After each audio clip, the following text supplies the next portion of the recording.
ನಮಸ್ಕಾರ. ನನ್ನ ಆತ್ಮೀಯ ವೀಕ್ಷಕರೇ, ನವರಾತ್ರಿ 2025 ಮೊದಲನೇ ದಿನ. ಈ ದಿನ ನೀವು ಈ ಕೆಳಗಿನ ಕಾರ್ಯಗಳನ್ನು ಮಾಡಬೇಕು. ಪೂಜಿಸಬೇಕಾದ ದೇವಿ ಮಾ ಶೈಲಪುತ್ರಿ. ಧರಿಸಬೇಕಾದ ಬಣ್ಣ ಬಿಳಿ. ಈ ದಿನದಂದು ಮಾಡಬೇಕಾದ ಆಚರಣೆಗಳು: ಬೆಳಿಗ್ಗೆ ಬೇಗ ಎದ್ದು ಸ್ನಾನ ಮಾಡಿ ಮನೆಯನ್ನು ಶುದ್ಧಗೊಳಿಸಿ. ಶುಭ ಆರಂಭಕ್ಕಾಗಿ ಕಲಶ ಸ್ಥಾಪನೆ ಮಾಡಿ. ದೇವಿಗೆ ಬಿಳಿ ಹೂವುಗಳು, ಅಕ್ಕಿ, ಅರಿಶಿನ ಮತ್ತು ಕುಂಕುಮವನ್ನು ಅರ್ಪಿಸಿ. ನೈವೇದ್ಯವಾಗಿ ಹಾಲು, ಬೆಲ್ಲ ಮತ್ತು ತುಪ್ಪವನ್ನು ಅರ್ಪಿಸಿ. ಓಂ ದೇವಿ ಶೈಲಪುತ್ರೈ ನಮಃ ಎಂಬ ಮಂತ್ರವನ್ನು ಪಠಿಸಿ. ಮೊದಲನೇ ದಿನದ ಪೂಜೆಯ ಪ್ರಯೋಜನಗಳು: ಮನೆಗೆ ಶಾಂತಿ ಮತ್ತು ಸಂತೋಷವನ್ನು ತರುತ್ತದೆ. ಹೊಸ ಕಾರ್ಯಗಳ ಆರಂಭದಲ್ಲಿ ಯಶಸ್ಸನ್ನು ಖಚಿತಪಡಿಸುತ್ತದೆ. ಆರೋಗ್ಯ ಮತ್ತು ಧೈರ್ಯವನ್ನು ಹೆಚ್ಚಿಸುತ್ತದೆ.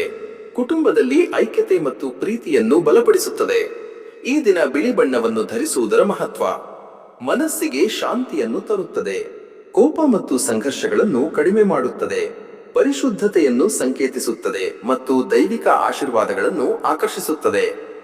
ಆತ್ಮೀಯ ವೀಕ್ಷಕರೇ, ನವರಾತ್ರಿಯ ಮೊದಲನೇ ದಿನ ಈ ಎಲ್ಲ ಆಚರಣೆಗಳನ್ನು ಪಾಲಿಸುವುದರಿಂದ ನಿಮಗೆ ಮಾ ದುರ್ಗೆಯ ಆಶೀರ್ವಾದಗಳು ಲಭಿಸುತ್ತವೆ ಮತ್ತು ನಿಮ್ಮ ಅನೇಕ ಸಮಸ್ಯೆಗಳು ಪರಿಹಾರವಾಗುತ್ತವೆ.